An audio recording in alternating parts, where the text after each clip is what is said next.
Hello, everyone, and welcome back to another episode of Mormon Stories Podcast. I'm your host, John Dehlin. I am here with my co-host and partner in goodness and righteousness, Carah. Hey, Carah. Hi, guys. Thanks for joining us. Happy to be here. And we're here for part 2 of our interview with Emma, where we are discussing growing up as a Mormon prepper, preparing for the second coming.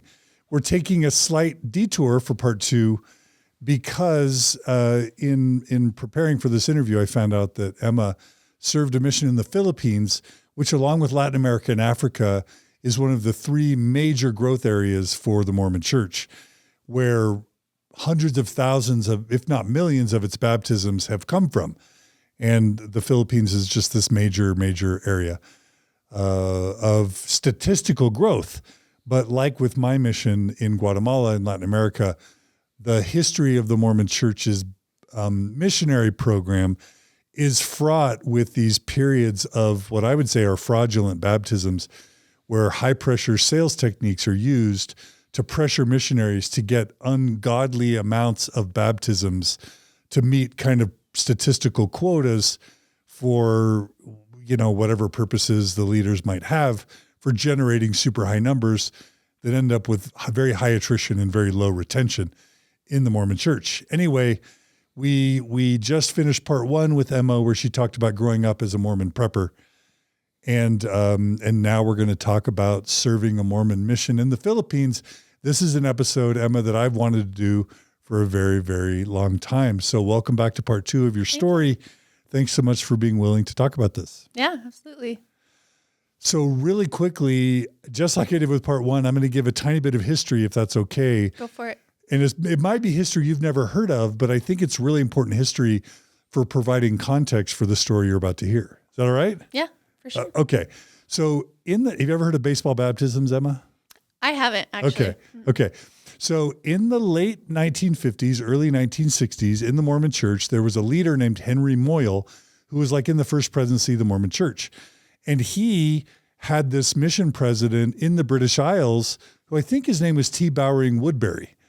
But they got this idea that they could build a bunch of chapels in the UK, and all these Mormon chapels and stake centers had baseball diamonds, right? Mm-hmm. Softball, baseball fields.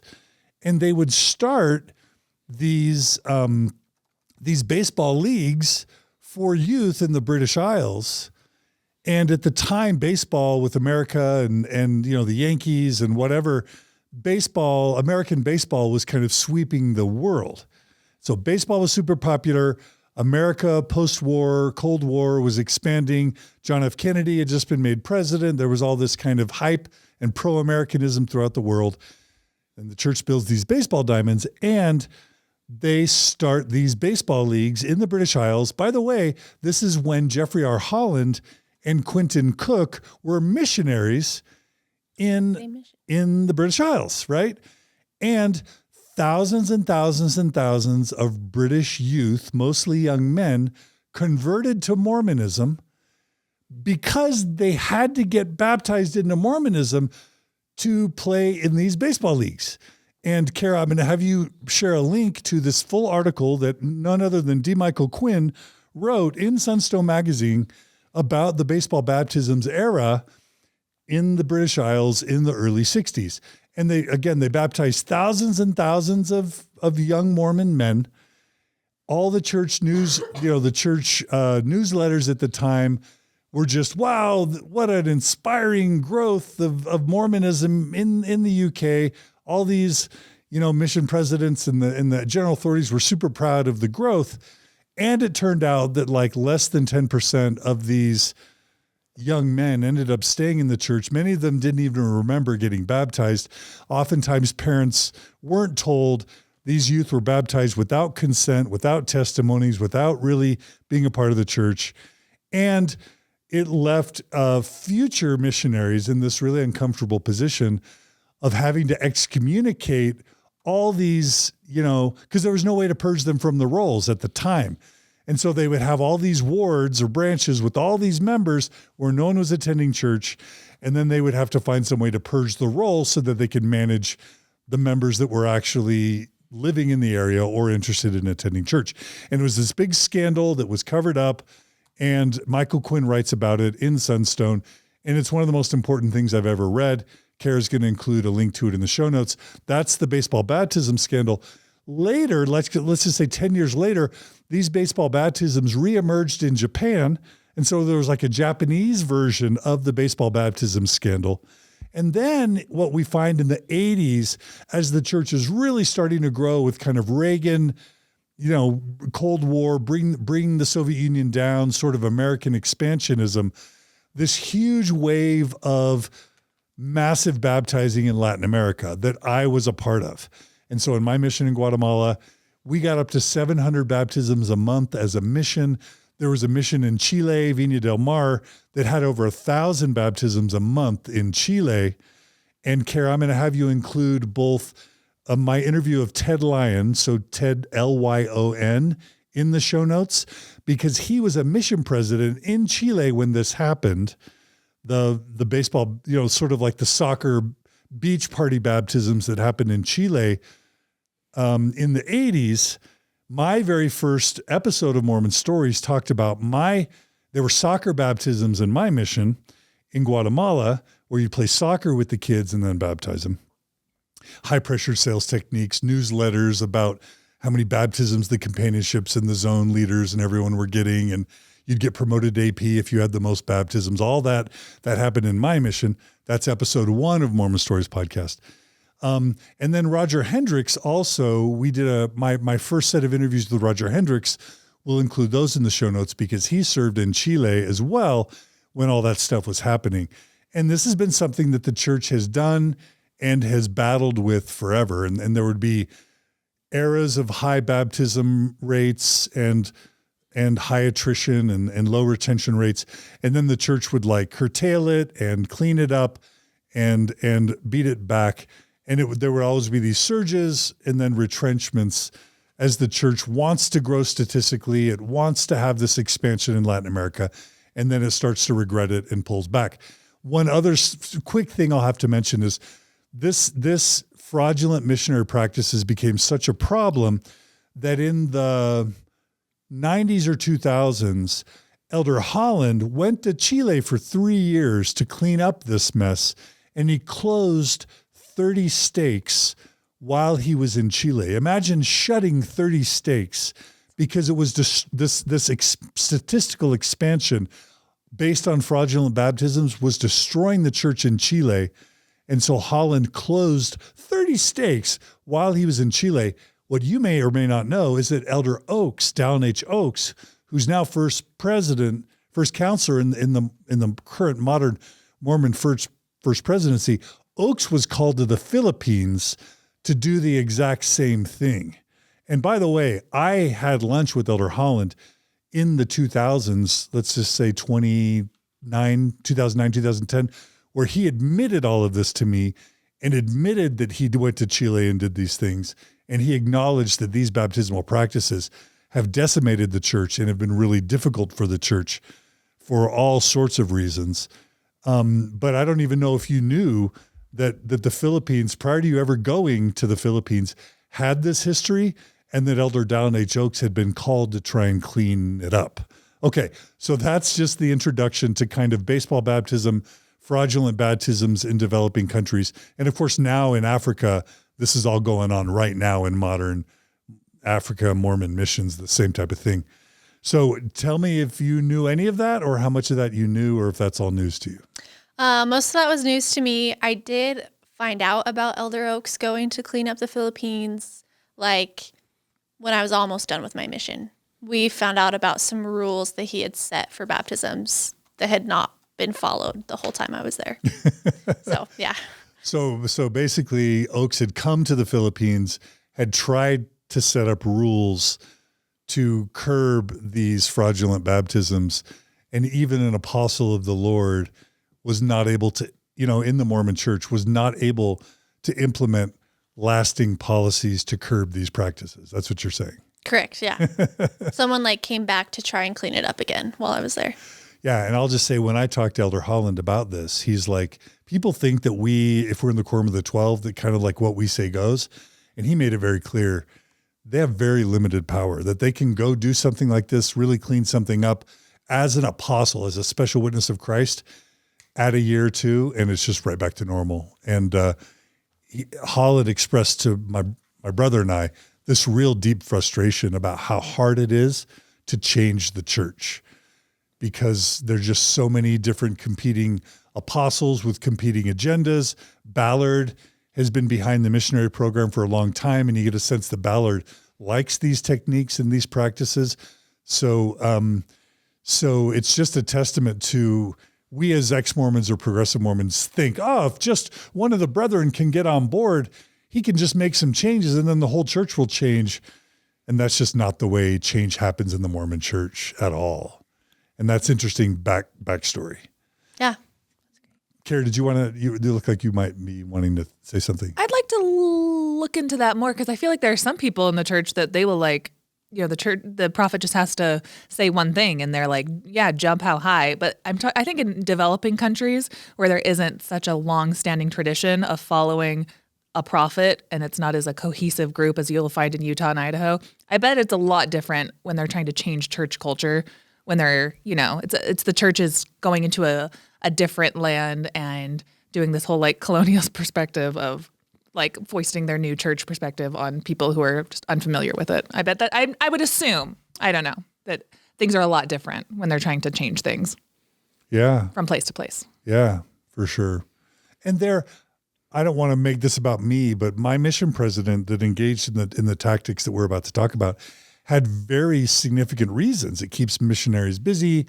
It helps create the feeling of success and growth, and it gets movement so that missionaries aren't bored or distracted or breaking the rules. And there are implications to like the spirit prison and like getting the ordinances to people. Anyway, there are all sorts of justifications, not to mention the fame that a mission president or an area president might get if they oversee what's perceived to be a statistically successful mission or area of missions. So anyway, that's all a bunch of context that for those of you who are Mormon that get all this, forgive me, over half our viewers and listeners are not Mormon. So we're trying to not only share this stuff for history's sake, but also for the majority of never Mormons that are listening to Mormon stories. So thanks for your patience.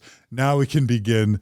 You are, growing up in Colorado in a Mormon prepper family, and then you decide you might want to serve a mission. Do you want to back up and just talk about your, what made you think, because in my day, most Mormon women decided not to serve missions. There even wasn't the pressure or the expectation. So let's talk about what led you to even want to serve a mission. Maybe we start there, or where would you like to start? Yeah, I think that's a great place to start. It kind of connects like the part one a little bit. So I was living in Idaho, BYU, Idaho, and because your freshman year, well, I graduated early because I was like, okay, mom's gonna die soon. I don't want to be at home to have to take care of dad because he doesn't cook or clean or help. Just because that was the roles in our family. So I graduated a whole year early and went to BYU, Idaho. And then I just had a hard time picking a major because, one, I was taught that my role was as a wife and mother, and two, the world was ending soon. So I was like, why? Like, I don't even know what to study. Like, what's the point of school? So I dropped out of school, and then I moved to Provo, Utah, and was just working here for a while. And one day I got a phone call from my dad, and he was like, hey, what's your plan? I was like, what do you mean? He's like, well, you're not dating anyone. You're not getting married. Are you going on a mission? Like, what are you doing with your life? And we got in a big fight. I cried.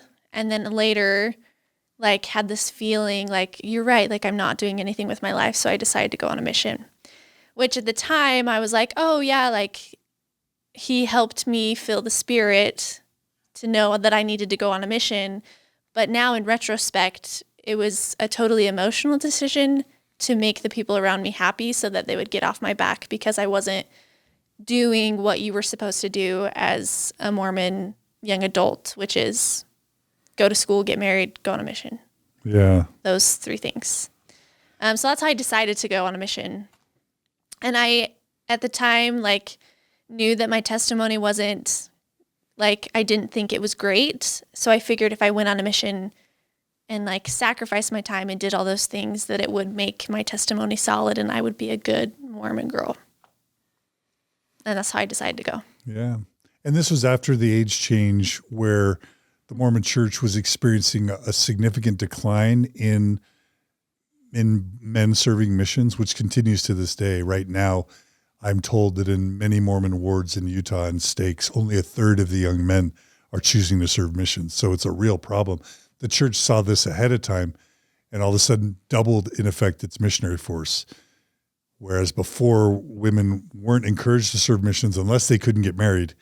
They weren't encouraged to serve missions. The church lowered the mission age to 18 for boys, 19 for girls, from 21 or 19 respectively.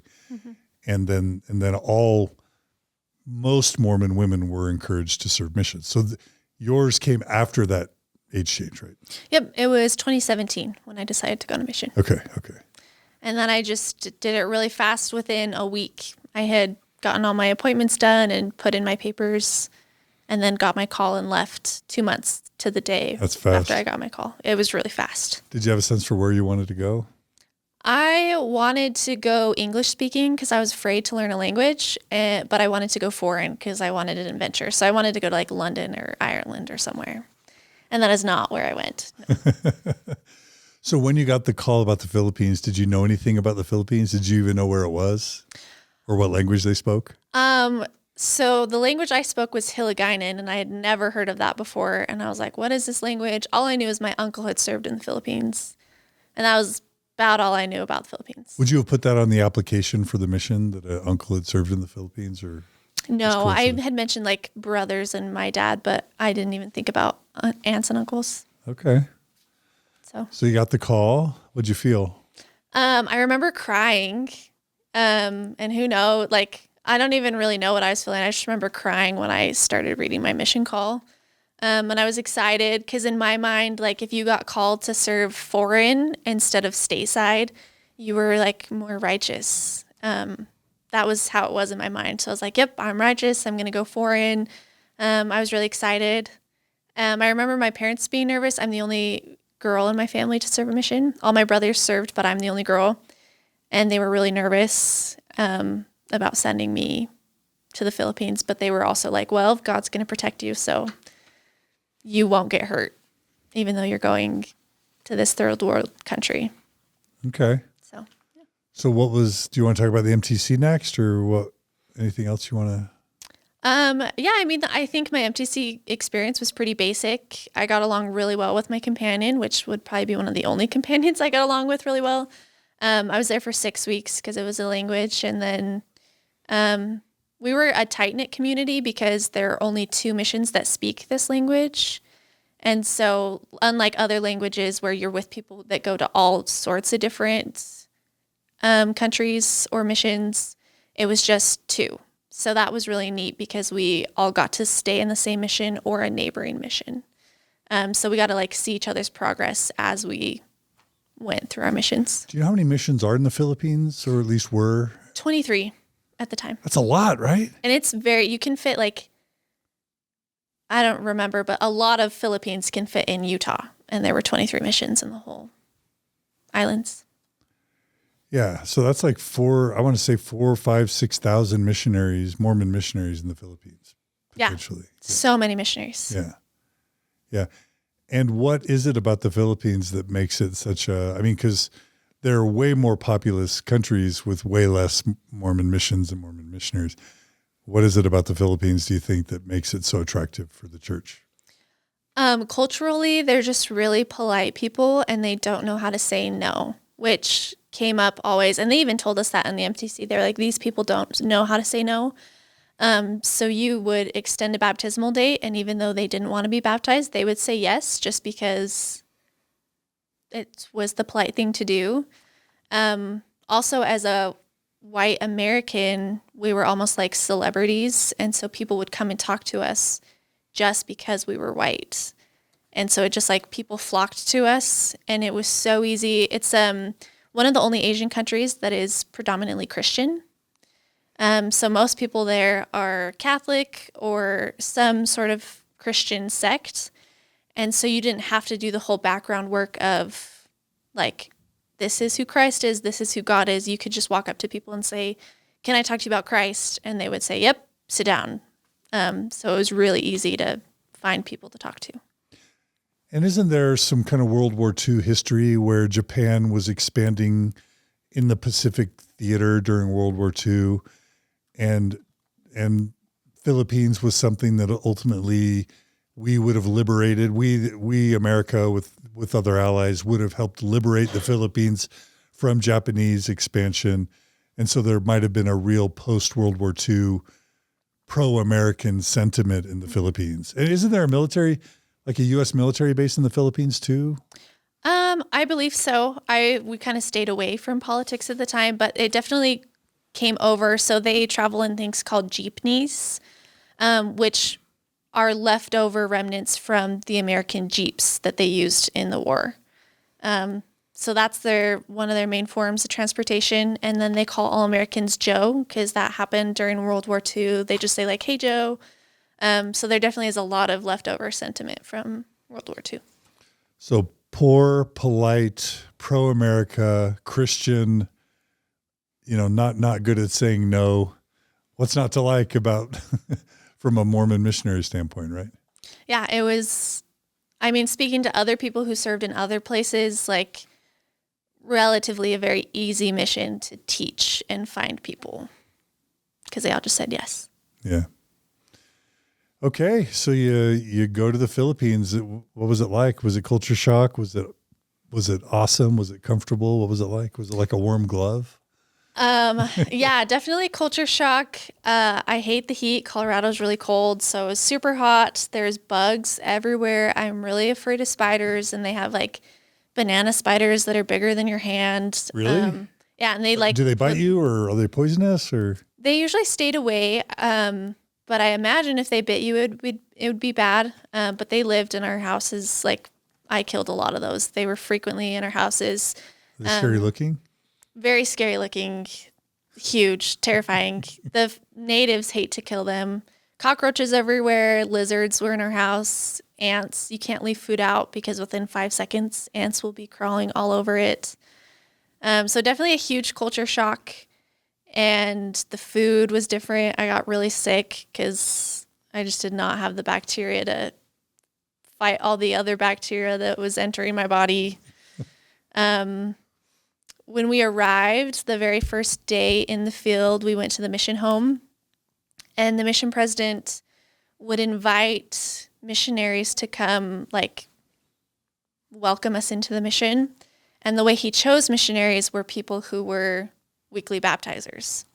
So my very first experience in the mission was sitting in the mission home, and he told everyone to stand up. He was like, all right, everyone sit down. And he was like, sit down. I don't remember how he did it, but basically he had people stay standing based off of how many weeks they had baptized previously.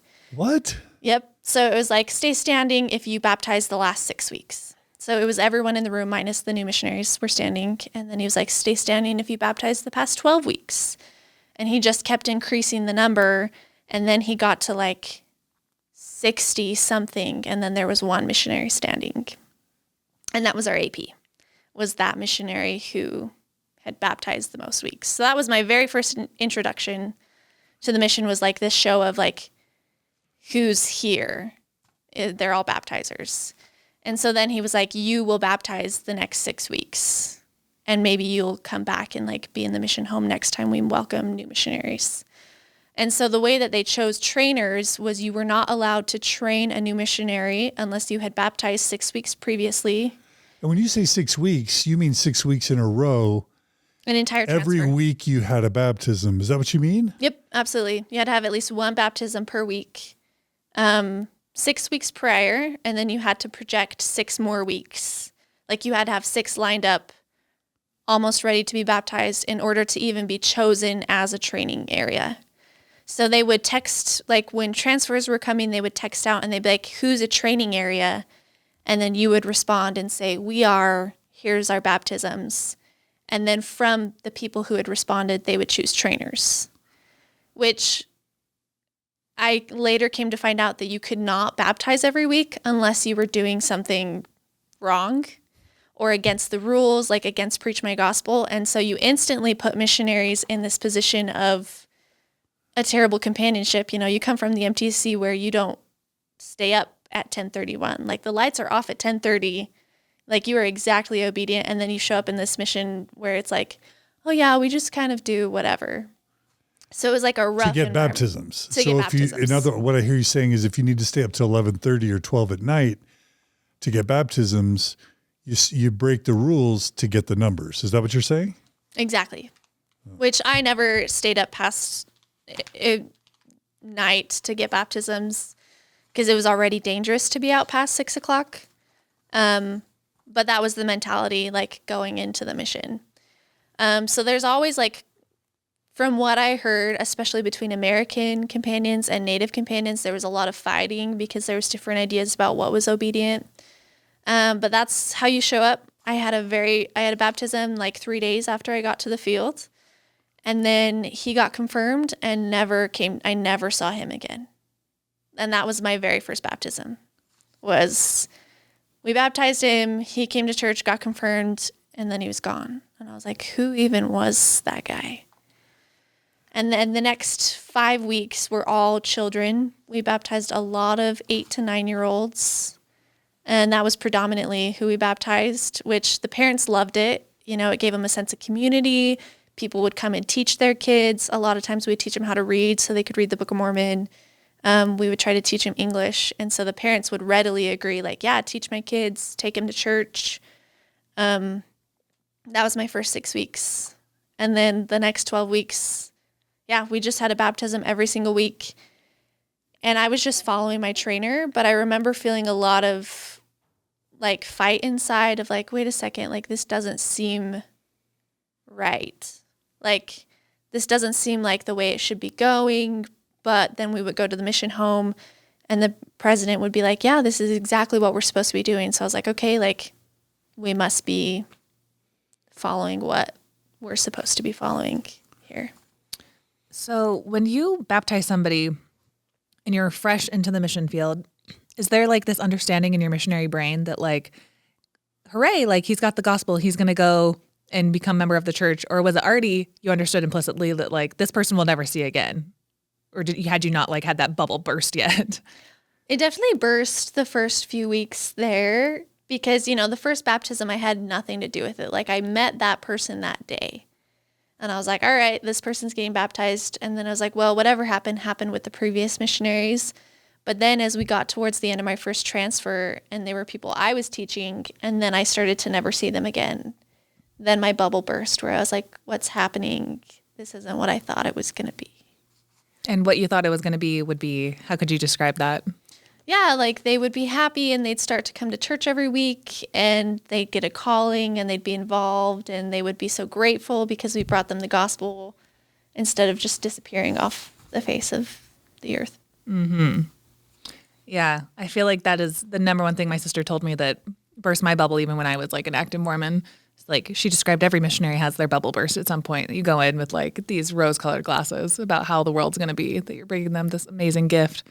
And people don't suddenly become like Book of Mormon carrying, like white shirt wearing, tie, like priesthood holding, like Peter priesthoods as soon as you have them dip in the waters of baptism. Strangely enough, that's not, it's almost like this fairy tale that I hear a lot of missionaries paint in their heads. And it sounds like that kind of is what you went in with a little bit until enough instances happen where you realize that this is not actually making converts out of people.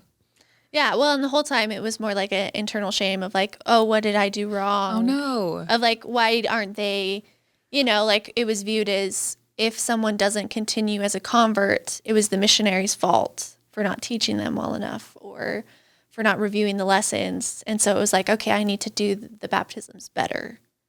Like it's my fault that they're not changing. Were you instructed on your mission that during a first discussion, you should invite the person to get baptized on the very first discussion?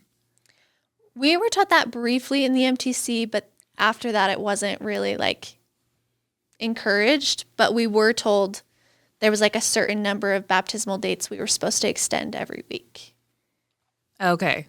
That's a strange way of, like a quota. Because I always heard it's like don't put baptism off for like a long, far awaited date, and tell them that that's the intention for you that God has for them, is that they should be getting baptized in the moment you meet somebody. Let them know that God intends for them in their life, they should be getting baptized. So if our discussions are going to continue, just know that we want to set a date today for like March 5th with you to do that. But I guess you're saying it just depends on, you just needed to have a lot of baptism dates thrown out. Yeah. So we didn't really do like first lesson extensions unless they were like really into it. But we would like mentally think like, okay, maybe next time we see them or in 2 times when we see them, it was always on our mind. Right. So, I really relate to this story because I remember going to Guatemala and like they'd baptize a drunk person or they'd baptize a 8-year-old without the parents even knowing. And I remember like, I would have thought the spirit at the time, but now looking back, it would have been my conscience basically saying, this feels wrong. And you're saying that was your immediate feeling, was that some of this felt wrong. What felt wrong to you about it, if you had to give voice to those feelings that you were feeling inside? At the time, we were not like, quote unquote, being exactly obedient. And so sometimes we would leave the house a little bit late or, in the morning, or we would come home early. And so at the time I was like, the feelings that I'm feeling are guilt because we're not doing everything right. And so it's our fault, or we're not giving the lessons correctly. And so, this is why this is happening. But I definitely felt like there was something off. And then that shifted, after I got out of my training phase and I wasn't just following my trainer, I started to lead that area. And then I was the one calling the shots of like, okay, we're going to go visit this person instead of this person, and we're going to do this. And it still felt off. And so that's when I was having a hard time reconciling, because it's like, I'm doing everything I can and I still feel bad about this. Like, why do I feel bad about this?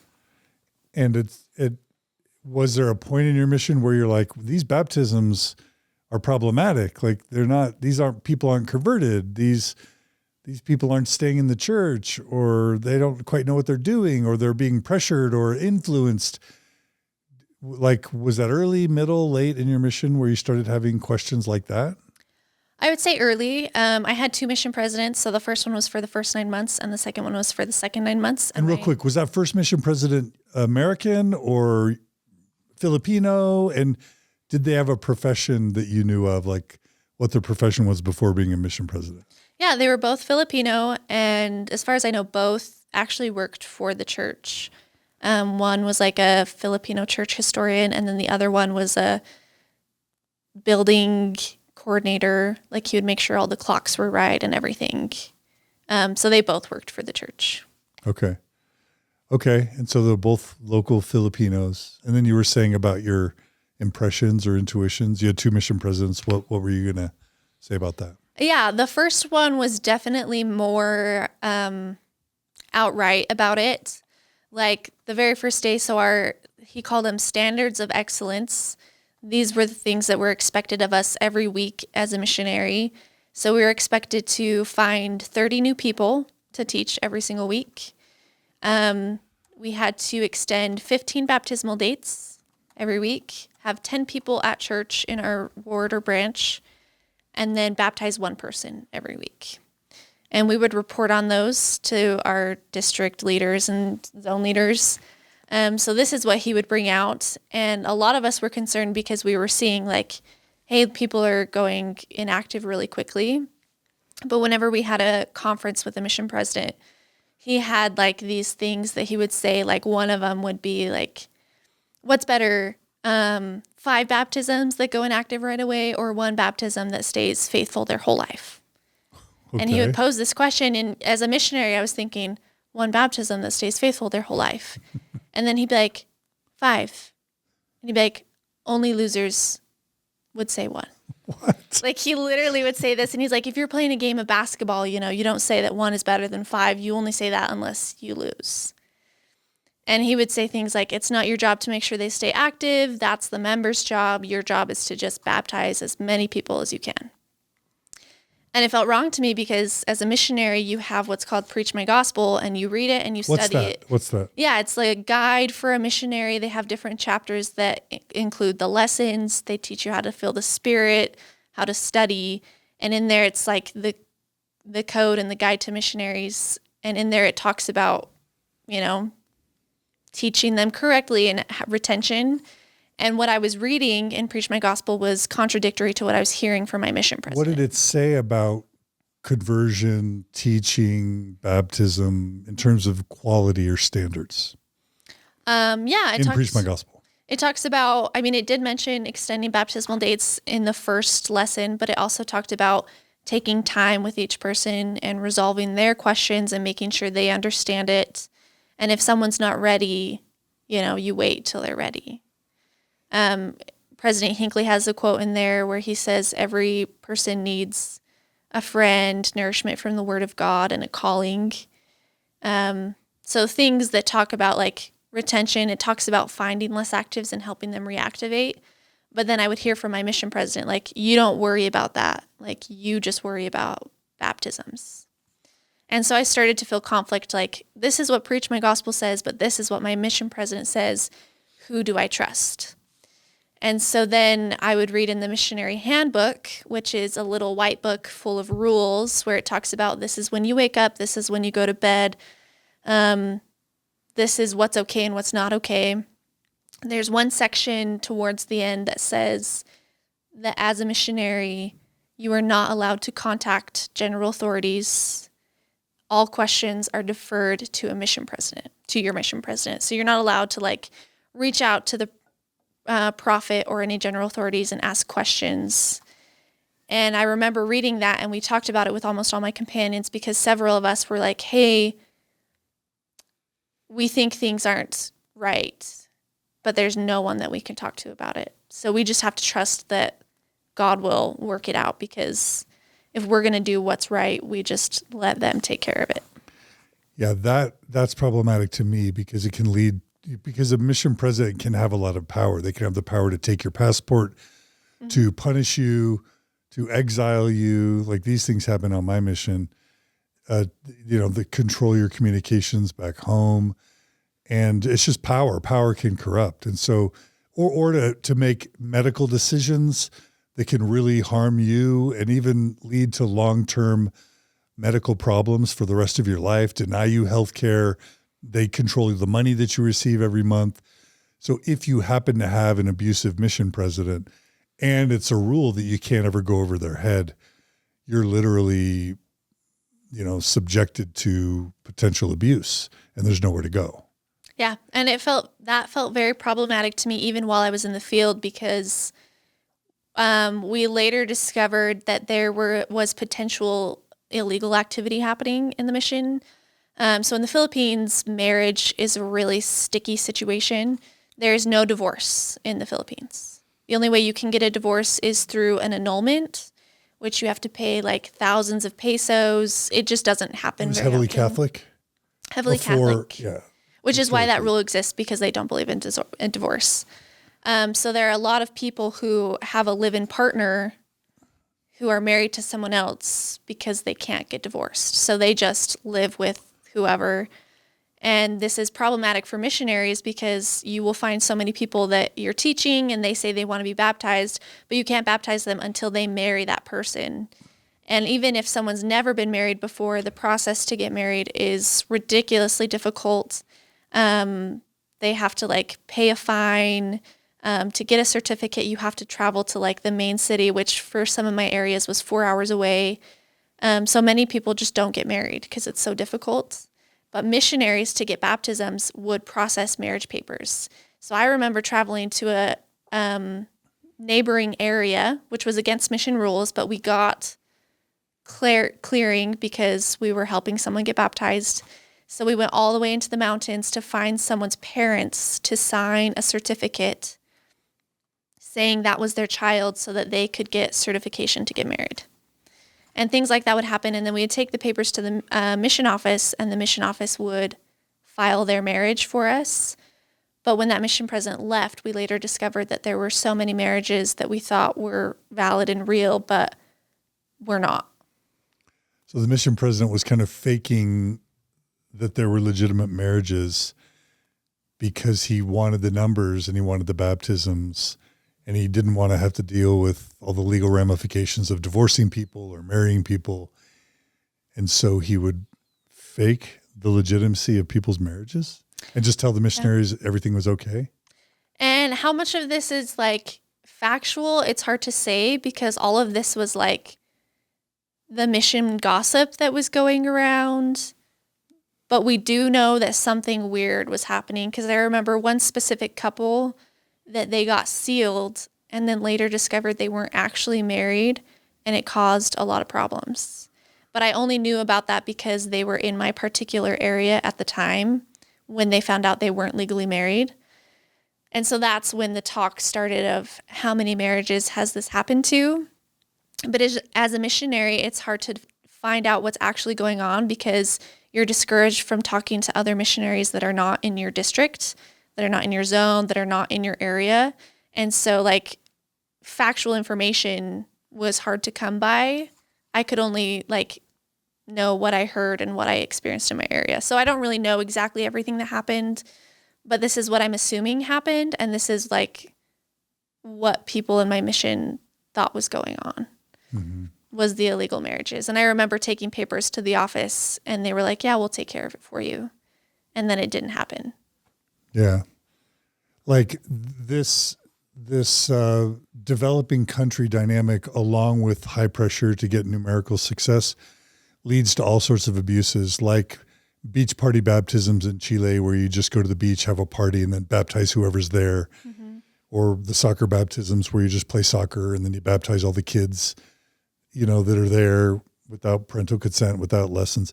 But also you hear about like gravestone baptisms where for some reason Mormon missionaries would go to gravestones, get names and dates off of tombstones, fill out the paperwork as if a real baptism happened, but it was actually dead people, and then submit those as actual baptisms happening. And for the past 40, 50, 60, 70 years, these things just keep recurring mission across mission. So it would make total sense to me that this setup would lead to kind of fraudulent marital paperwork as an incentive to increase the numbers. It's every mission story I've ever heard, really. No, you know, it's ubiquitous for some reason. Yeah. And as far as I know, like no graveside baptisms were happening, but there were occurrences where I found out one of the people that we were teaching had smoked and drank the day before his baptism, which you're supposed to have 4 weeks of abstinence from that in the Philippines. And I reported that to my district leader. I was like, hey, he's not going to be able to be baptized because this happened. And it got back to the APs, and then the APs called and were like, baptize him anyway. And so we did. And then, of course, this member never showed up because he felt shame, because we're taught that drinking and smoking is sinful, and he was suddenly supposed to be clean, and then right off the bat was dealing with all this sin and shame. And so then we never saw him. We saw him for like 2 weeks after that, and then he wouldn't. I think he moved. He like didn't want to see us ever again. And so things like that happened. I remember there was this 8-year-old girl, and she couldn't answer the baptismal questions correctly. There's a list of questions that you're asked to see if you're worthy or ready to be baptized, and she didn't know the answers. And so my district leader didn't pass her. He was like, hey, I don't think she's ready. Just keep teaching her, and we'll try again a different time. And then the APs found out again, and they called us, and they were like, why isn't this baptism happening?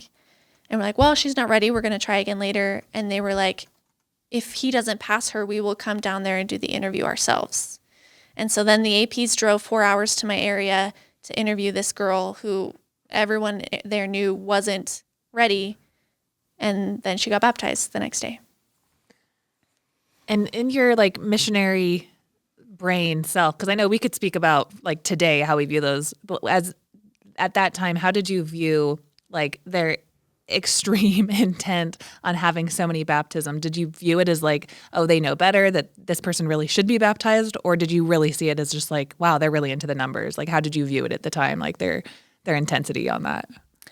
It was it changed over time. I think at first I thought that they were caught up in like, they were into the baptisms, and then I knew they were worried about the numbers. It just kind of evolved of like trying to reconcile, why is this happening? And it started to like become tension in the mission, where you would have missionaries that were trying to do things right, in quotes, and then missionaries that cared about numbers. And I remember just fighting with some elders that were like, hey, sisters, you're not baptizing weekly. You must be doing something wrong. And I remember getting into fights with my district leaders and being like, we are actually doing it right, whereas other people aren't. But when we spoke about those things, we would get in trouble.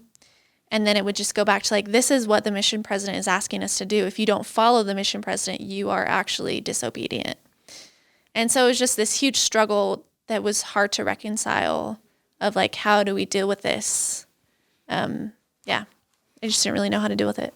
Cluster of a lot of competing interests, sounds like, as well. Like, where do you actually know and go for what you're supposed to do? That's got to be really tough. Missions, everyone already knows, is already, you're physically exhausted, you're mentally exhausted, spiritually exhausted, you're hungry. And then it's got to be really, really tough to battle all of that day to day. Oftentimes you're sick and you have diarrhea, or you've had diarrhea for weeks or months, stomach problems, amoebas, dysentery. Like there's a lot, let alone safety and fear about being assaulted or abused. Like it's intense. And it's important to note that even if you feel almost deathly sick, there's like this shame involved in if you take time to rest. Like you're expected to go, there are no rest days. And so even if you're sick, you're just out there going anyway. So I'm curious, if you think about your conscience, there's a way to kind of view this. Well, first of all, what do you remember the highest baptizing months your mission had in terms of like how many missionaries and how many baptisms at most your mission had in a month? Yes. Christmas in July, we would have this initiative called White Christmas, where it was our gift to Christ to baptize as many people in one day as possible.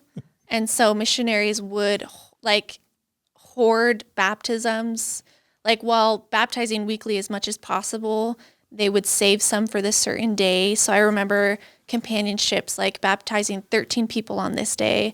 And it was like a push. A single companionship having 13 baptisms in a single day. And mission-wide, everyone was supposed to be baptizing as many people as they could on that single day. So it was like December 23rd. And mission-wide, I think we baptized like 300 plus people in one day in our entire mission. But do you remember the highest number per month in your mission of total baptisms in a month? So like we had over 700 a month. Chile had over 1,000 a month with only 250 missionaries, right? So do you remember? I don't remember per month, but I do remember that specific day, like in one day, it was over 300. Yeah. So maybe 500, 600, 700 a month in your mission. I think I remember hearing, I could be wrong, like 1,000 was the highest we reached in 1 month. Yeah. Yeah. Because if let's just say there's 120, let's say there's 100 companionships. If they're baptizing at least once a week on average, that's 4 weeks times 100 companionships. That's at least 400 baptisms if everyone's able to baptize at least once a week. But if they're able to get more than that, it can be 500, 600, 700, 800, 900, 1,000, right? Mm-hmm. Yeah. Okay. The other thing, I remember being taught on my mission, this is my mission president, Gordon Romney, meet your golden family in the morning and baptize them by the afternoon. And so we were frequently taught early on, you can baptize people the same day you meet them.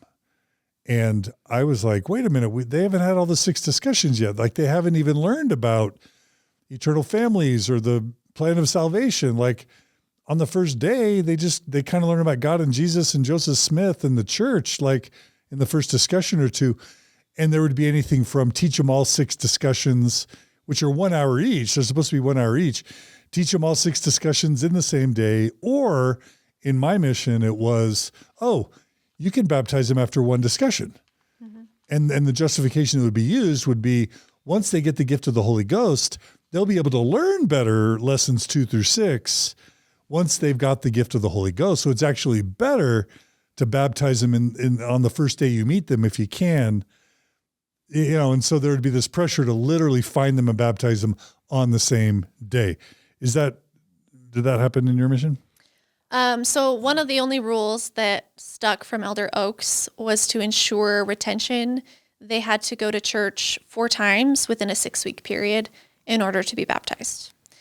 So we didn't have any same day baptisms, although I can assume that in some other areas it probably happened, because we had several people that we reported they were supposed to come into church this week, but they didn't, so they can't be baptized. But because that was supposed to be our baptism that week, it was nope, baptize them anyway. Even though, they were supposed to go, just do it anyway. Yeah. So and in our mission, we were baptizing like gangbusters, but then the church realized this was getting out of control. Mm-hmm. So they sent Elder Ballard to our mission, and he implemented a rule that was they had to have all 6 discussions and go to church at least 2 Sundays before they could get baptized. That came, let's just say, a year into our mission after things were going crazy. And so we all thought, well, are we in trouble? Did the mission president, has he been leading us wrong? And we would change our practices at first based on Elder Ballard's recommendations. But then over time, there would be exceptions, and they're sick, or they had to travel from a really far distance. And if we don't do it now, President. And so it went from obeying the prophet or the apostle to, obey the apostle unless you get special permission from the mission president. And then it eventually moved to, zone leaders, if the mission president's not available, then zone leaders could approve it. And within a little amount of time, even though an apostle had given the new rules, within a few months, the mission is just back to baptizing whoever they wanted, whenever they wanted. Yeah. And does that sound familiar in your... Yeah. That type of... We actually rarely were allowed to contact my first mission president. He was very much hey, there's a line of authority. There's people you need to contact first. So you couldn't contact your zone leader unless you talked to your district leader first, and so on and so forth. So it was district leader, zone leader, AP's, mission president. And you could not talk to the one above it unless you would talk to the one below. And so we never even were able to talk to the mission president. My first mission president, that was his rule. And so it would always stop at the APs. The APs, to me, seemed like the big bad guys where it's I don't even want to talk to them because they're just going to say, baptize them anyway. And one of my APs was actually brought up to what I believe to be the golden child of the mission. He only had 2 areas his entire mission, and was born is the word they use for when you first enter your first area. He was born in the office. And so right off the bat, he already had weekly baptisms. And then one of my friends from the MTC was in an area next to his, and the APs took over their area because the APs were running out of baptisms. So overnight in a transfer, she was really upset because they had worked really hard, is what she said, and they had 8 baptisms lined up. And then the next day, they found out that the APs were going to take over their area, and then they baptized them because this AP was the mission president's child of example, where it's Elder, I'm not going to say his last name because I did not get permission, but Elder so-and-so has baptized 96 weeks, his entire mission. And so it can be done. But I just remember he went to a whole different area to baptize someone and counted it as his own. It was just this whole plot of this certain elder is going to be the example for the entire mission of you can actually baptize every week, even though you think you can't. So an AP used his power to poach investigators from the sister missionaries to pad his string and record of weekly baptisms. But I believe that it was plotted by the mission president, because the mission president was the one who chose this elder to be in the office and keep him there baptizing weekly. And once they found out, then he was all right, we're going to have your area be this one now. And go ahead. You know me, and I love making like joke analogy examples. It just reminds me of somebody like going hunting at like a reindeer farm or something. Like, yeah, cool. Like you found one. Like shooting fish in a barrel, yeah, right? like shooting fish in a barrel or something. Like you poached it. Congratulations. It was a fenced in area. You couldn't have failed. Like set up for success. Yeah, I saw this. I think it was the TV series Succession, where all these rich people, billionaires, go to like this place in the UK where they're all dressed up in their hunting garb and they have their weapons, and literally they have these animals in cages right in front of where they are. And they let all the animals out at once, and all the animals, like a gazillion animals, run all in front of the rich people, and then they just start shooting, and they're able to say they killed. Look, Daddy, look what I found. I killed the buck. You know, 12 points. Yeah. Yeah, it's a Potemkin town. It's a fraud. It's a ruse. But you know, it happens. I was gonna ask. So were there sales incentives? Were there rewards? Like in our mission, if you got 7 baptisms in a month, you would get a certificate with your name on it, and you'd get your name in the newsletter that then got sent to all the missionaries. So everyone would know who are the missionaries that got 10 or more a month for the newsletter. The 7 got you the certificate with your name on it. And then if you got 10 or more in a month, you got a Janice Cat Perry Serving with Joy cassette tape, and you'd get to come up in zone conference and stand in front of the zone. The mission president would give you your certificate, give you your cassette, and like applaud you in front of all the other missionaries. And then if you and your companionship got 10 in a month, you got to go to a special steak dinner at a party, and the mission president would throw a party, and only the companionships that got 10 or more would be able to go to the party. Like that's the way our mission rolled. Were there either incentives, rewards, or leadership opportunities that were tied to statistical success? Absolutely. I would say a little bit less obvious than what happened in your mission, but we had a weekly, we called it the Balitha'i, which is a newsletter that would get emailed to every missionary every week. And it would have called what? The Balitha'i. It's the Hiligaynon word for newsletter, newsletter. Okay. But it would have like week 96, week this. So it would have every single week. And then your name would appear by how many weeks consecutively you had baptized. And if you missed 1 week, your name would be removed. Or I think they would make it like small. It would be really small under that week. But if it was like actual consecutively, it would be in big, bold letters like Sister so-and-so baptized 14 weeks in a row. And that one AP was always at the top. I think there's 96 weeks in a mission, and he made it all the way to the end of his mission without missing a week. And that was mailed out every single week. And then they would do, to welcome new missionaries, you were only invited to the mission home to eat really good food and stay, like kind of have a day off, unless like you had to have baptized weekly. And the reason he did that was so that you could stand up and he'd say, who baptized the past 6 weeks? And then you'd sit down if you hadn't. So he would only invite weekly people in to showcase them to the new missionaries coming into the They're field. called weekly people? Yeah, we would just call it weekly baptizing. Just like, are you weekly was kind of our vocab. Gosh. And that's how we I'm talked weekly. about it. Are you weekly? Oh, you're not weekly. She's not weekly. He's not. I mean, was it that kind of culture? A little bit, yeah. Like we would just see people's names. Like I remember companions that we had never met before, and they were like, oh, I just remember seeing your name on the thing, and I knew that you would be a good companion because you were weekly. Like it was just a thing we talked about, and you, like I said, you couldn't train unless you were weekly and had been the last 6 weeks. So you weren't allowed to be a trainer. And that's a position of status in the mission, right? It is. It's seen as a position of status, a position of like you're righteous, and so you were given this opportunity. This was unsaid but obvious. All of the APs were our highest baptizers. And APs to non-Mormons, AP means? Assistant to the president, so right underneath the mission president. And what was their role? How is that different from being a regular missionary?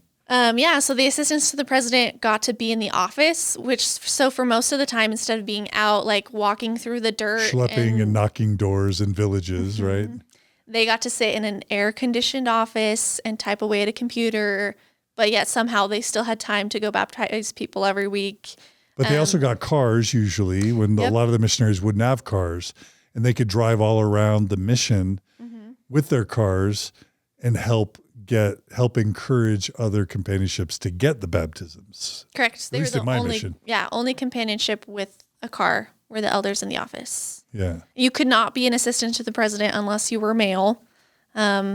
That's just a side note there. You had to be an elder. Yep. No I thought sisters Brad in the Wilcox office. told me that women get all the same benefits as men. Apparently not. Oh, this is rocking my world. Brad Wilcox says a lot. Brad Wilcox does say a lot of things. But yeah, that I'm trying to think of what else were incentives. But basically you were just paraded around the mission. You know, we weren't given like gift cards or anything. But I do remember, whether this is accurate or not, it was the culture in the mission that there was rumors that it didn't matter how many rules you broke, as long as you baptized weekly, the mission president would not send you home. And I never talked to these missionaries, so I don't know if it's true, but there was rumor of one elder who went to a completely different island, had a party weekend, did whatever he wanted, and came back and baptized that weekend, and so he was fine.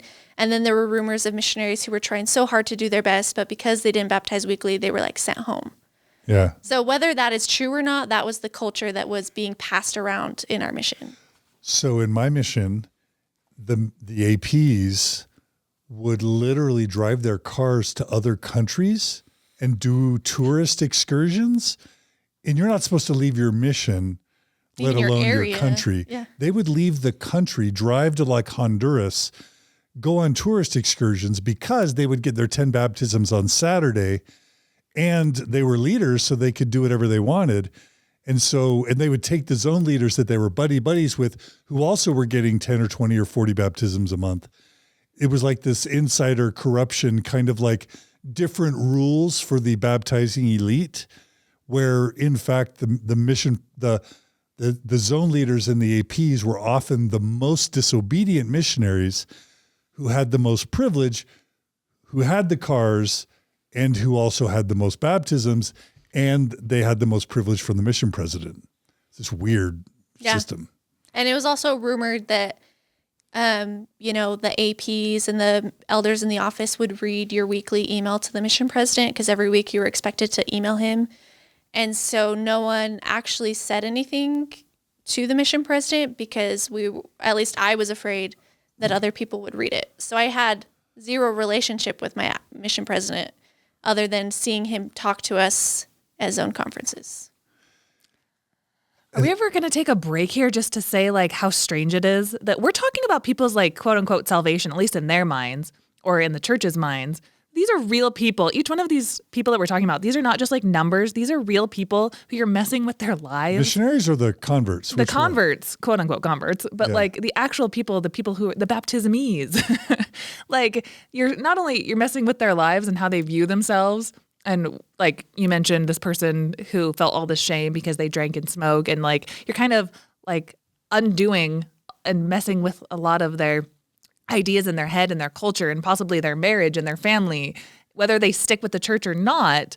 And then also it's all just kind of at the end of the day to stroke somebody's ego, like some punk 18-year-old kid from Idaho who's like got a great story for when he comes home. And there's just all of these lives. Or some ambitious mid-level bureaucrat Mormon mission president that's trying to become a general authority and is trying to get the numbers so that they can get promoted up the corporate ladder, basically. Yeah, there's so many.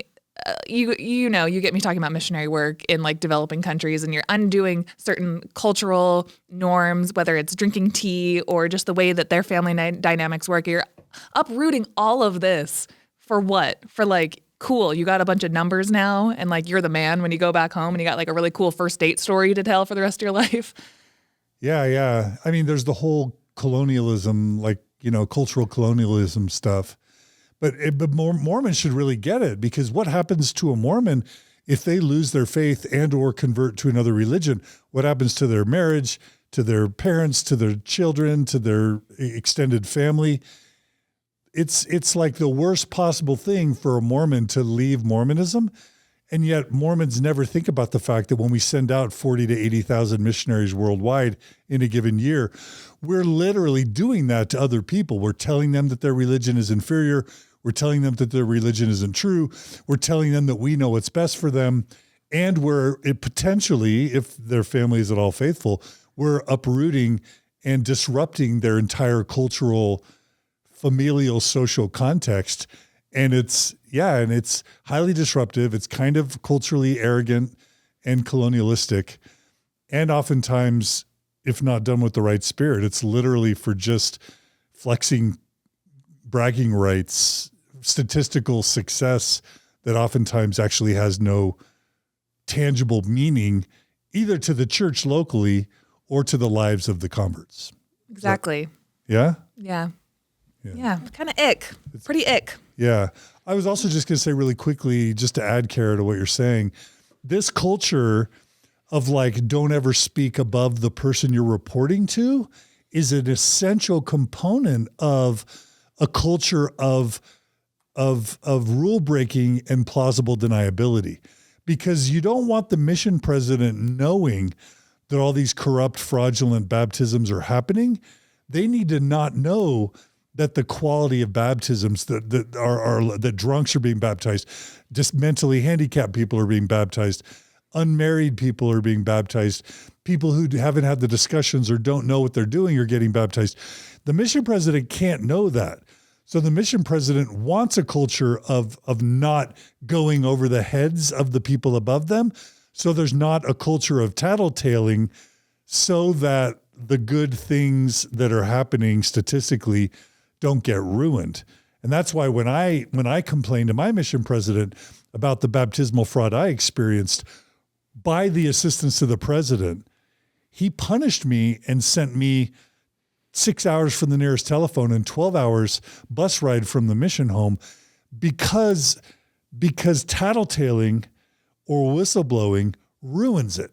And so you have to have this culture of never going above your immediate leader. Does that make sense? Yeah, total makes sense. I think he would always talk about the line of authority over and over again. And I didn't feel like there was anyone I could talk to about the bad things that I saw happening.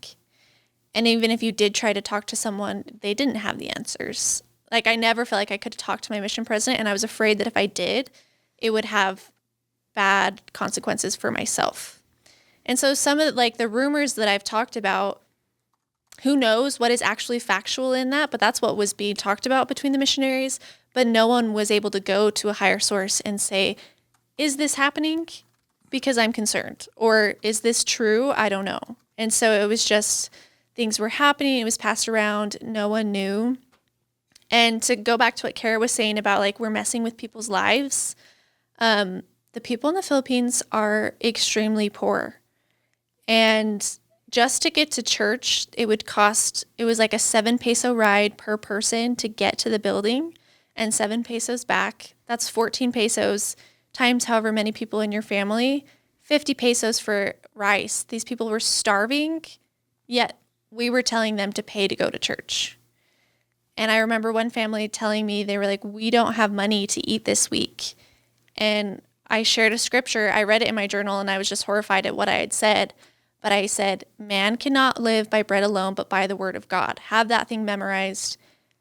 And I convinced these people to starve that week so they could sit in a chapel for 3 hours for basically nothing. And I'm just horrified that was something, I would tell people that all the time. There's a video that I made for the Understanding Mormonism channel about tithing that has general authorities literally telling people in developing countries, if you have to choose between food and paying your tithing, you pay your tithing. And this is a church with hundreds of billions of dollars of stock portfolio, real estate, cash investments. We've got effectively a $1 trillion American church telling Filipinos without shoes and food to give money to the church before they buy food. And we would guilt trip them. At the time, I didn't realize what I was doing, but we would say things like, I came all the way here from America. I don't get to see my family. I don't get to talk to them. I'm missing out on so many things, so I can bring this message to you. you need to do this. And we would use those tactics.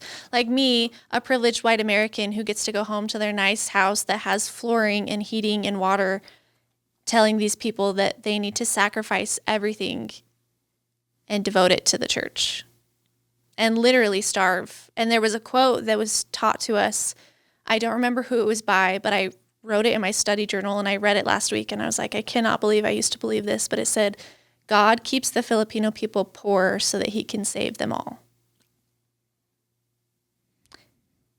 And we don't, we're spending so much money to send people to the Philippines, yet we're not helping them in literal ways that they actually need help.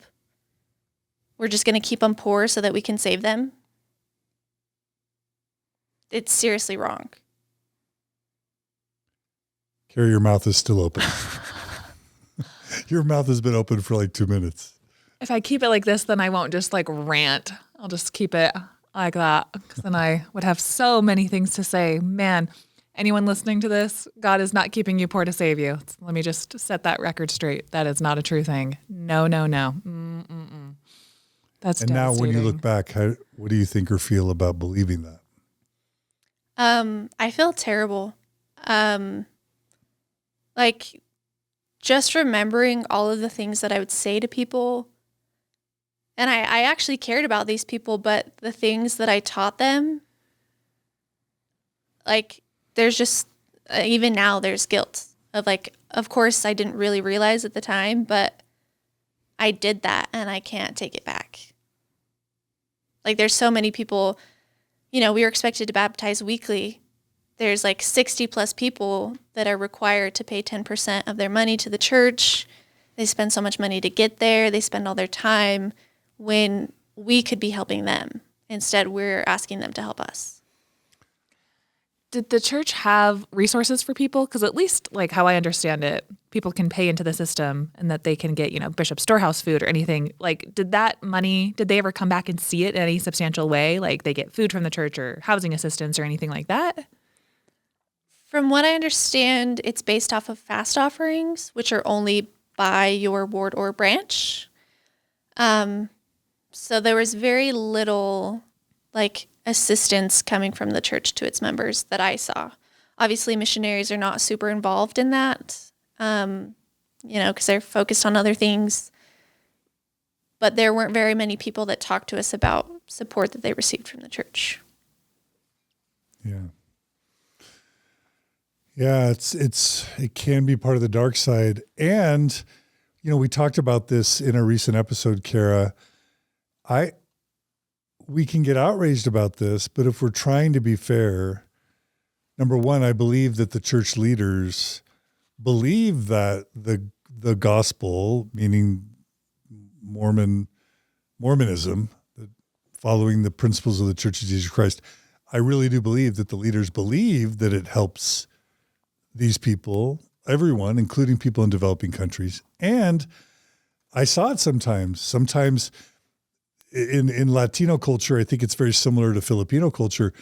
If these men didn't have religious structure, they might have multiple wives in multiple villages. They might get, go to bars and get drunk a lot, not be great spouses, maybe be abusive when they were drunk, maybe father lots of children with different, households, not a great family setting. And if they follow the gospel, followed the law of chastity, paid their tithing, served in the church, got the community of the church as a support, it could lift them out of poverty. And who knows, maybe they'd even get an education, move to the States, and improve their lives for themselves and for their children. Let's to try and be fair and balanced. Yeah. Did you see that happen at times? I did hear some rumors of that. For my time, we actually mostly baptized a lot of children. So it's hard without their parents? We did have to get parental consent. But you baptized a lot of children with the parents not being baptized. Am I right? Correct. Yeah. Yeah. That was most of the Guatemalan baptisms for 8 to 10 year olds. Parents even never got baptized, but yeah. So it's hard to say they completely changed, because for the most part, they were just children and they were already who they were. They didn't change much. The few people that I was a part of their baptism that were like older and could potentially have some great change to their life were most of the people that like left and I never saw again, that had been smoking the night before or were already a drunk. I think it just capitalized on their shame. But I do, like, there were stories of that happening. I just didn't see it in my experience. So in your 2 year and a half as a Mormon missionary in the Philippines, you did not see the Mormon church improve a lot of the lives of the people that you baptized? I saw it through people that had been part of the church for a long time, like members that their families had been baptized when missionaries first arrived in the Philippines. But for some historical context, when missionaries first arrived in the Philippines, they only taught people who spoke English and were wealthy members so that they could support the church there. So most of these people, have a good family support system, all of those values that would cultivate a good home setting were already in their families. And I saw that continue through members that were in the church. It did provide a good sense of community. In the Philippines, the church is where most of the people spent their free time. Like, they would just hang out there. And it was a good place for them to go because their homes often were not great, or they didn't have plumbing there or other things. So the benefits that I saw were mostly to long members of the church and not new members. And I think a big problem of that was that we were so focused on baptizing new people that no one took the time to care for the new members that you often see in the States of like the love bombing and offering the community was not really something that happened in the Philippines. They were just lost. Wow. So what about, in Guatemala, after these baptismal practices kind of became ubiquitous, you would have wards with like over 1,000 members of record, but maybe only 20 people attending. So like, inactivity rates as high as 90 to 95% of the ward. Imagine trying to home teach 100 people because there's only 20, 30, 40 active members, but then you've got 1,000 people that need to be visited or visit taught. You can't even find the people, let alone visit them all. And then stakes similarly, where the wards and the branches and the stakes and even the buildings expanded to meet the numbers, and the roles were filled, but the actual, the roles of the wards and the branches were filled, but the actual attendance was super small. Like not even enough male priesthood leadership to even staff the basic leadership positions within the branch or ward. What did you have any insight into the membership records and the activity rates and how that affected the vitality of the branches and wards? Yeah, there were definitely tons of names on the record that no one had any idea who they were. And it actually created tension between missionaries and the leaders because Stake and district leaders, right? Yep, stake district. Well, describe that tension. So we would meet with them, and it would either be like a passive aggression of them being upset that the primary was just full of children that the leaders were expected to take care of, that no parents were there to support them, or they were upset that we were just baptizing people that they then had to expend more resources to try and outreach. We often didn't work very closely with the ward or branch leaders because of that tension. But I remember one time we attempted, I got a new mission president, and this mission president was more for, hey, let's work on reactivating. We still had the expectation to baptize once every week. At one time, he even said twice a week, like 2 per week. But he was like, hey, it's okay to spend time reactivating people. And I remember the bishop in that ward being upset, but also like, it's finally time that someone is actually going to do this. Because I think it was like 80 to 90% inactive. And they hardly had enough people to give callings to for like the basic functions of their wards. Yeah. So this is a really important thing. Most Mormons don't know, and certainly non-Mormons don't know, that the Mormon Church boasts 16 plus million members. But half of the people who have been baptized Mormon in the world are outside of the United States. And of that half, of the 8 million who are baptized outside of the United States, the activity rates are something like 10%. And a huge percentage of like baptized Mormons in Brazil or baptized Mormons in Chile or baptized Mormons in the Philippines, the church counts them on their total membership statistics, but they don't even consider themselves Mormon.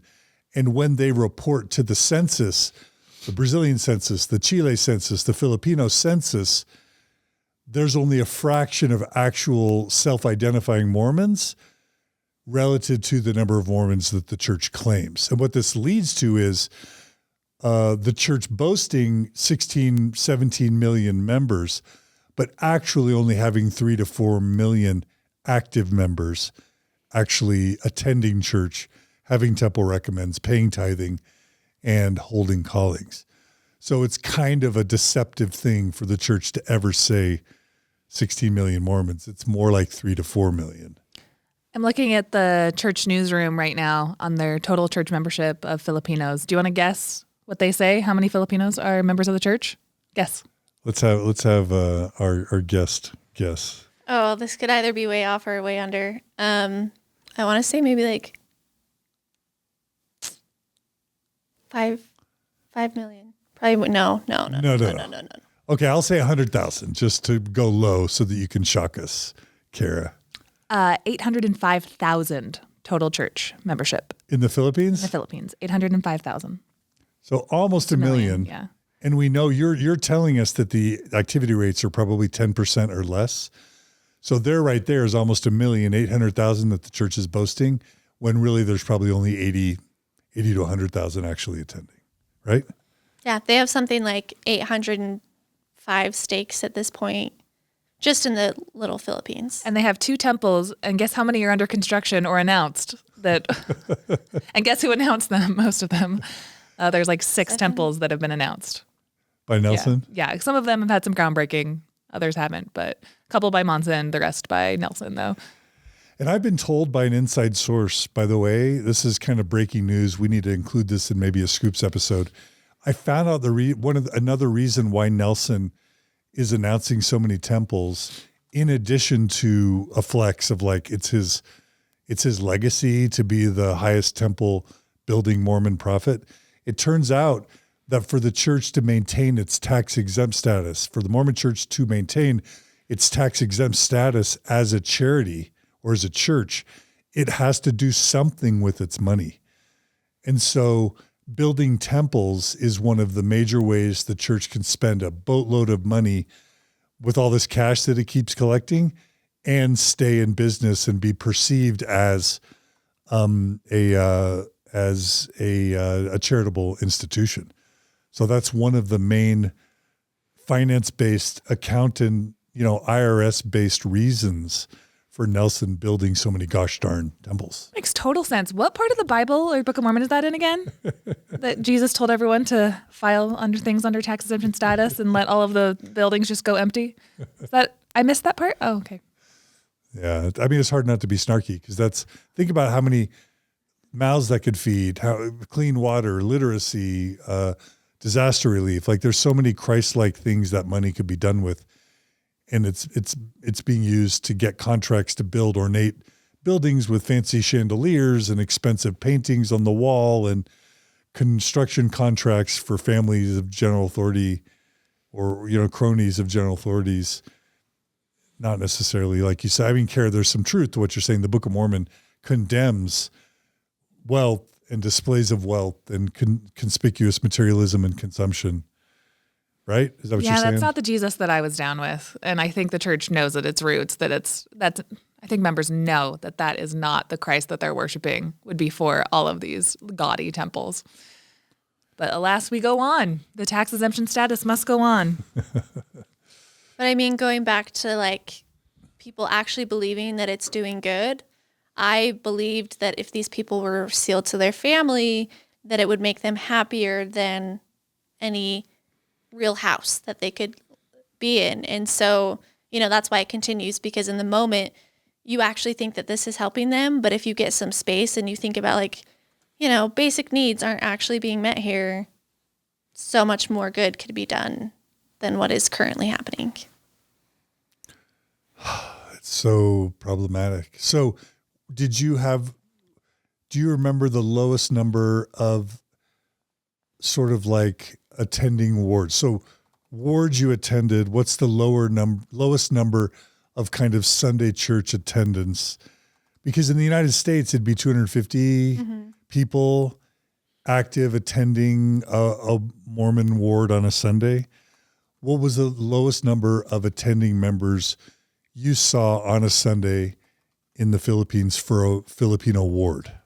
Yeah, I want to be fair because I know that it's not accurate for the whole mission. I was usually in like the mountain outskirt areas. So in the cities, it's going to be much larger. But from what I saw, the lowest that we had that wasn't a branch, because the branch was maybe like 20 people, but for a ward, it was around 30 to 50 for a whole ward. Yeah, in the United States, 30 to 50 is a branch, not a ward. But in developing countries, they do things differently, right? Yeah, and there was actually talk, because it's based off of active priesthood holders per area. And so there was one ward that we were in that was soon going to be demoted to a branch. And there was like this huge push of like, we got to reactivate some people because they didn't want to be demoted to a branch. But you could have only like 12 priesthood holders going, but because they're all priesthood holders, it could still be considered a ward. That's how they base the status. Yeah, and what's happening over the past couple of years in 2022 is that they're just collapsing. They're shutting down wards and branches and stakes and missions worldwide as the Mormon Church starts to really collapse domestically and foreign.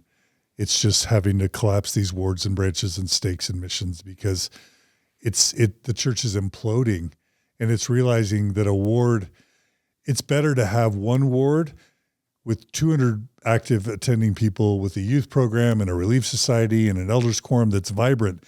It's better to have that type of ward than 8 wards where there's only 30 or 40 members attending. But it means they have to shrink and contract, and then they have to sell off all these buildings. And so you see in 2022, every week, a new Mormon chapel is up for sale somewhere in the United States or somewhere across the world because they've over expanded and now they're having to contract or they're going to kill the church. These baptismal practices are contributing to the death of the modern Mormon church. Full stop. True?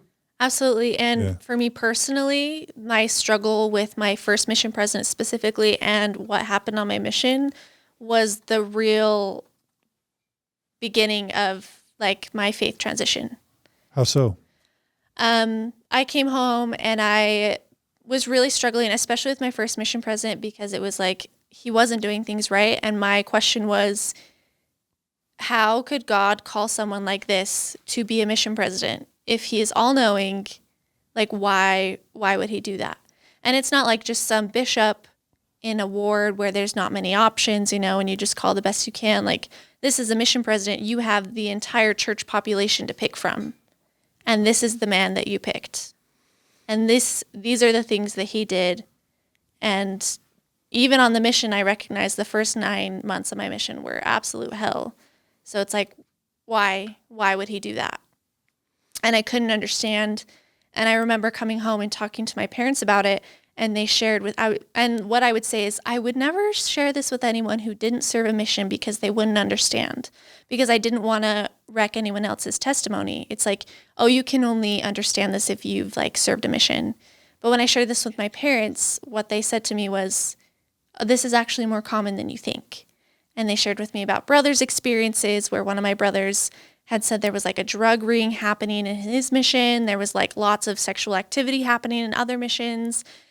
And I was just shocked that this was one, a normal occurrence, but two, like, if we really believe that the prophet calls the mission presidents through revelation from God, it's all part of his plan, why would that be part of his plan? I didn't understand. Yeah. And I relate because, I'm viewed these days, I jokingly refer to myself as Mormon Voldemort. If I were to pinpoint the first major crack in my testimony, it was my mission and seeing these abusive practices, reporting it to my mission president. And later, ironically, when I got home, I reported these baptismal practices to who? Elder Dehlin H. Oaks, and actually talked to him on the phone. And I said, these baptism practices are corrupt and they're wrong. And he apologized. And that was in 1990, 1991, which people are like, what? Elder Oaks apologized? Yeah, once upon a time he did apologize, but at least privately, but not publicly. But the church has known about these baptismal practices, not just since the late 80s, early 90s. They've known about these baptismal practices since the early 1960s. And somehow this happens time and time again, and they can't or they won't fix it. And it does cause many missionaries to ultimately lose their faith. Mm-hmm.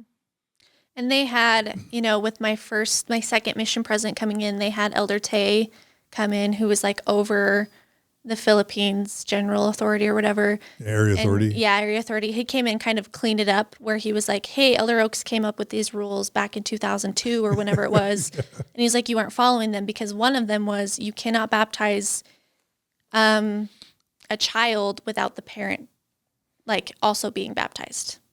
Mm-hmm. So that was like their a rule that we hadn't been following. Yeah. Yeah, it's a mess. Let me ask you really quickly. So ordained women happens, you were on your mission in what years? September 2017 to March 2019. Okay. So ordained women happens 2013 to 2014, where the church gets put on notice that the way they treat women is just unacceptable. And then what we saw emerging the years after ordained women is the church flexing or bragging about giving women, young women in missions, more leadership opportunities. Prior to ordained women, it was just young men become, trainers, or young men become district leaders, young men become zone leaders, young men become assistant to the president. Women don't have leadership opportunities on the mission other than training. Then you start hearing rumblings that they start providing leadership opportunities, increased leadership opportunities to women on Mormon missions. Did you see any of that? We have what was called sister training leaders, which I'm not sure when that started, but it was supposed to be the equivalent to a zone leader. They couldn't just call them zone leaders, though. Yeah, they couldn't call them zone leaders. They were sister training leaders. But the difference was there was less sisters in our mission than elders. And so there was one companionship of sister training leaders per 2 zones. But we didn't really, I was a sister training leader at one point, and you didn't actually have any power, you could say. You basically just visited with the sisters and were like, are you okay? What's wrong? And if anything was wrong, you talked to the zone leaders, but they would never do anything about it, basically. Well, in my experience. I know that other zone leaders have other experiences. But So did you feel like you had opportunities for advancement on your mission as a sister missionary? Did you feel like you were less important or part of a patriarchy? What did you feel in terms of gender identity and authority and leadership in the mission? Or did you even think about it? I definitely felt inferior to the elders, especially when we were trying. There was one point when I was a sister training leader and I was really frustrated about the baptismal practices. And I was trying to help other companionships in our zones feel okay about like kind of moving aside from that. And I remember just getting shut down by the male leadership, where they were just like, hey, that's not what you're supposed to be doing. Like, basically, you don't have a say. And I couldn't go to the mission president as a sister training leader. I reported to the zone leader.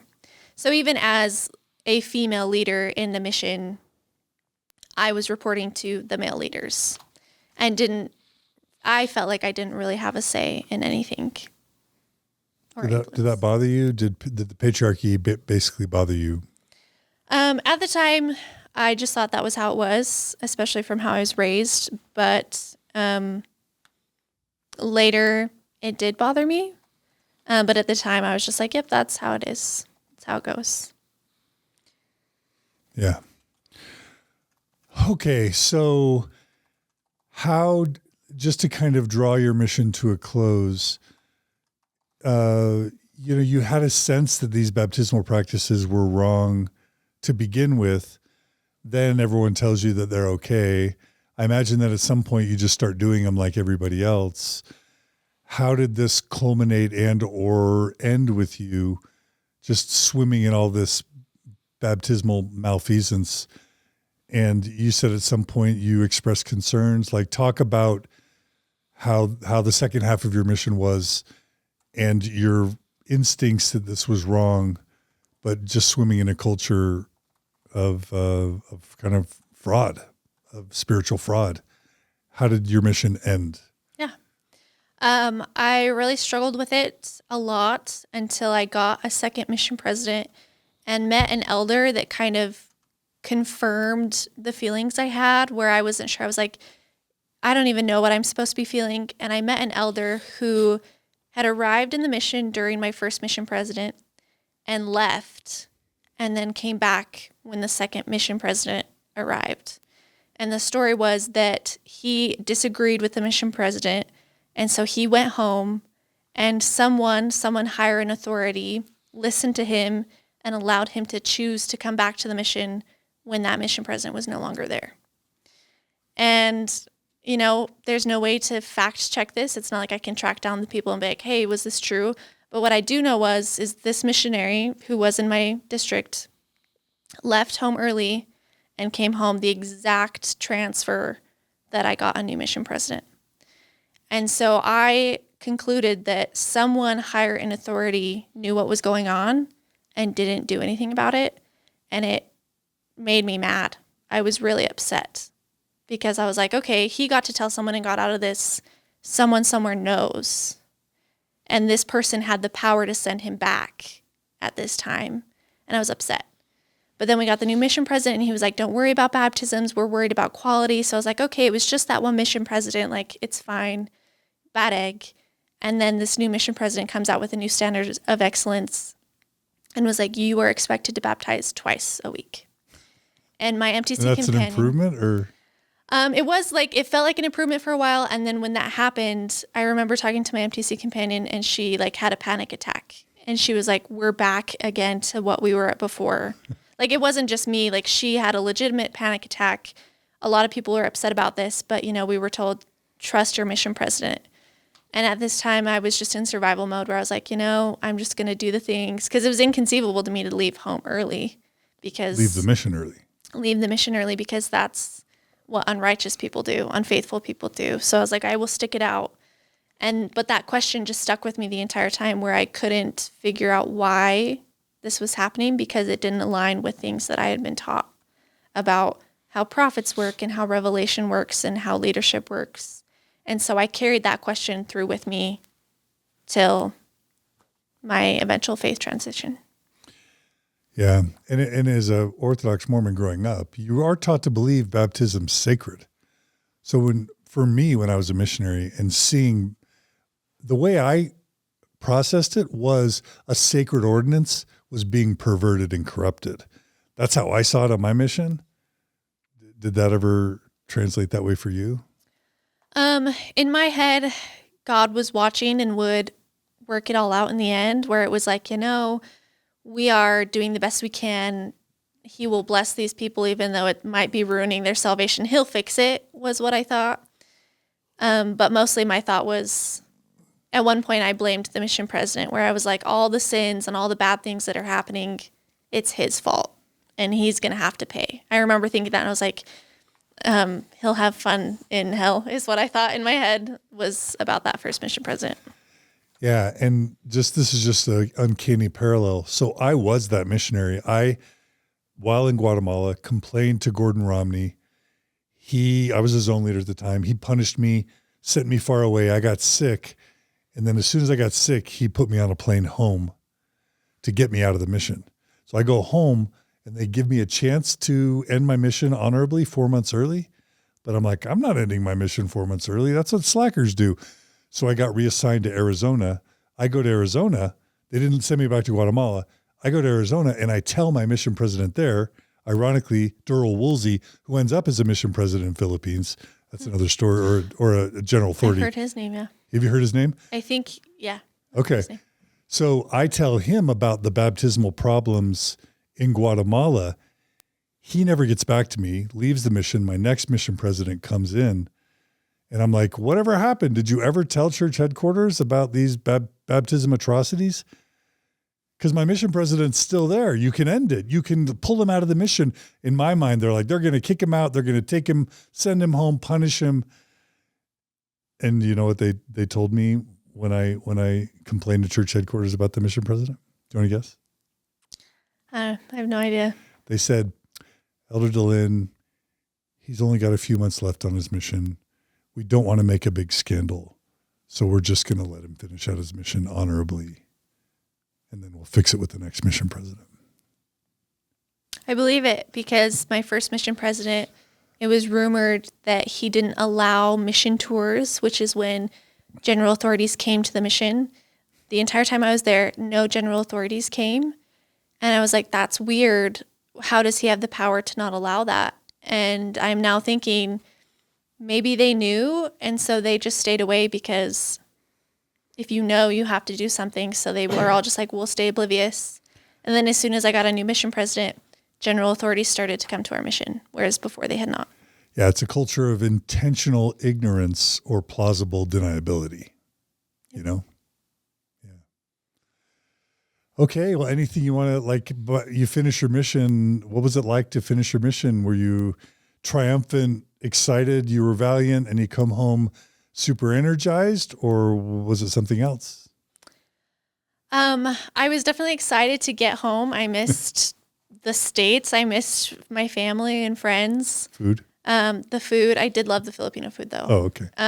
But it was a feeling of like I didn't know what my purpose was supposed to be anymore. I felt like I needed to come home extremely changed. I felt like my testimony had needed to go through this huge transformation. Like because I had gone on a mission, I therefore needed to be some pure, righteous Mormon and do everything right. But then I just realized that I was still me. And the only thing that came out of it was questions. And so I was really discouraged when I got home because I didn't know, because of how I was raised through gender roles and prepping, I had zero plan for college. I didn't know where I was going to move. And so I was just like, I don't even know what I'm going to do with my life. Like the plan was go on a mission and get married, but I had zero marriage prospects and I was not really interested in dating. So I was like, I don't know what to do. Over the years as people have tried to explain Mormon stories and why I do what I do, I've had people basically just pinpoint my mission and say, John, you were scarred by your mission. Your mission changed you. And in some ways it was almost like to give me a pass for doing Mormon stories because I had such a traumatic mission. I'm curious whether you feel what you feel the impact of your mission was on you. Have you, how would you characterize the impact of your mission and specifically these fraudulent baptisms? What was the impact of that mission on you? Yeah. Well, to give a positive side first, it was a really great opportunity to learn about new cultures. That was like the first time I'd actually been exposed to cultural differences and race differences and learning a language in a new culture, which was an amazing experience that I couldn't have gotten anywhere else.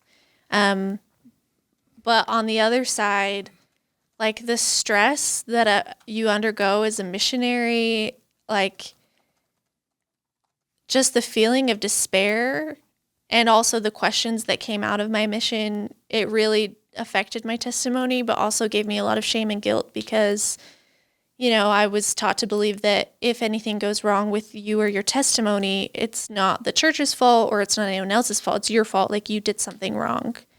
And so I wondered if I had actually done a faithful mission, or if maybe it was my fault that I was having these questions, because righteous people just don't do that, is what I believed. So you were left after your mission wondering why you didn't feel better, why you didn't feel more successful.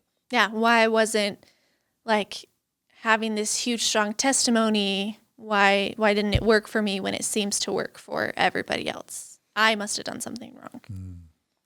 And then I'll end with this question, maybe. Have you processed the reality that you probably on some level knew that this mission was wrong, knew that the baptismal practices on the mission were wrong, that you knew that, your conscience told you that, and then either you chose or were conditioned to ignore and suppress your own conscience when you probably knew better? Have you even thought about that or processed how you feel about the fact that you knew better but participated in it anyway? Yeah, I have thought about that, and it's difficult to know, like, because I recognize a lot of conditioning that went into the beliefs in the place where I was at. And I think with the information that I had, I mean, of course, I would like to think that I did the best that I could. But I wish that I could go back. Like, if I had to relive my mission experience, I would do it completely different all over again. Because you feel what? I feel guilt for all of the people that I baptized, for the things that I said to them, for the teachings that I taught and continue to share with people. And a lot of these people almost view me as like a celebrity, like people from the Philippines. It's been 3 years almost that I've been home, 3 years at the end of this next month. And they still message me, and they still reach out all the time, and they still tell me how much they loved having me there. And it's just, for a while I really wanted to go back to visit these people. And now I just feel like at this point I feel ashamed and like I can't face them because of everything that happened. And even if I tried, I don't know that they would even understand what I was trying to explain to them, because now some of these people are in the middle of the church, while some of these people have like distanced themselves far from it. So I feel a lot of guilt. What about the cultural colonialism piece, that you were basically telling them that their life, their lifestyle, their culture, their beliefs weren't legitimate, and that our church, our practices, our way of life was superior? I've started to like digest that as I have considered my views on racism in general, and just realized how selfish I was at the time, and like I just didn't get it. Like I was just so privileged and didn't understand what I was actually saying to them. And it was just so false. But that's what I was taught to believe, and I believed it. So if you could look into the camera and speak to your converts, your investigators and your converts and the Filipino people, you would say what? I doubt any of them are going to hear this, but I would just, one, say I'm sorry for all of the legitimate help that I could have given, because I was in a position to give it and did not. And also for the potential damage that, one, I have felt from the church that they could be feeling. And hopefully just ask for forgiveness for that, but also understanding, because I didn't really know what was happening at the time. And hopefully that they can get to a happy place and value their culture and return to the things that they were at before, but also maybe keep the good things that they gained of like community and other things. Beautiful and powerful. And the Mormon Stories podcast community on Facebook, which has like 16,000 members, there are a ton of Filipinos on there. And at first I thought we were just being spammed. You know how sometimes you get other countries, but there are a lot of Filipinos in the Mormon Stories podcast Facebook community. And I've had several Filipinos reach out to me from Instagram. So I hope that this is only the first of several interviews that we do. I would love to get some native Filipinos to talk about the Mormon experience from a Filipino perspective. There have been a few times where we almost had that happen, but this is just an open invitation. We want some Filipinos to also share their experiences. So we look forward to that. Please reach out to us and we'll try and make that happen. Yeah. Kara's like, John, stop inviting people on Mormon Stories. We can't we can't interview all the people that John keeps inviting people to interview. No, the opposite. You are subject to conversion from cultural colonialism. You have a front row seat. Please bust down our door. All right. Well, Emma, this has been so fascinating, so important. Honestly, I told you I've done like 1,700 hours. And this is like, for me, one of my favorite and or most important interviews, just because we're covering so many topics that are really relevant, really timely. Thank you. And you're a great storyteller. So thank you. Thank you so much for being willing to share your story so far. I know it's going to help a lot of people. I know it's going to help a lot of people. I hope so. I know that we're talking about a lot of hard topics and shedding the light on the negative side of the church and the things that happen. But I just think that the church sheds so much light on, they just kind of like gloss over it, that someone needs to talk about the negative sides. And like, I recognize that there are good sides, but no one's really talking about them. And so we need to talk about them. So, yeah. That's why I created Mormon Stories for this exact reason. Because where else can we talk about the hard stuff? Certainly not at church. Yeah. Well, thank you so much, Emma, for part 2. And Carah, It is always so wonderful to have you doing all you do. Been my honor. It's been really good couple hours with you, Emma. Thanks. We're going to lose you for part 3. Is that right? I'm sorry. Yeah. Okay. Again, back to what we were talking about like 5 hours ago. Sometimes Mormonism makes you have commitments that now you have to go take care of, like my kids that I decided on, back in the olden days. Just kidding. Love you kids. Love you guys so much. I just have to go take my kids to music class now. So Jen's going to take over for part 3. Okay. All right. Well, Carah, it's great to have you. Thanks so much. You add so much to this organization. So thank you. Stop. And Emma, we'll come right back for part 3 where we'll talk about how a young woman raised as a Mormon prepper ends up having a faith crisis and discovering a new sexual identity and what that's like to come out to your prepper parents as queer and while you're at BYU and how you navigate that. So there's still more to come. And landing a really cool jacket. Thank you. My girlfriend actually thrifted this for me. So spoiler alert, I have a girlfriend. Sorry, ladies. She's taken, and her jacket is also taken and not for sale. Damn it. All right. So join us. Don't go away.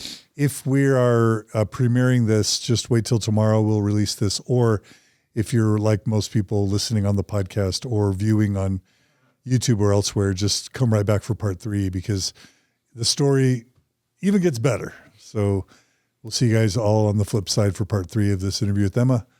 Thanks so much, everybody. See you soon.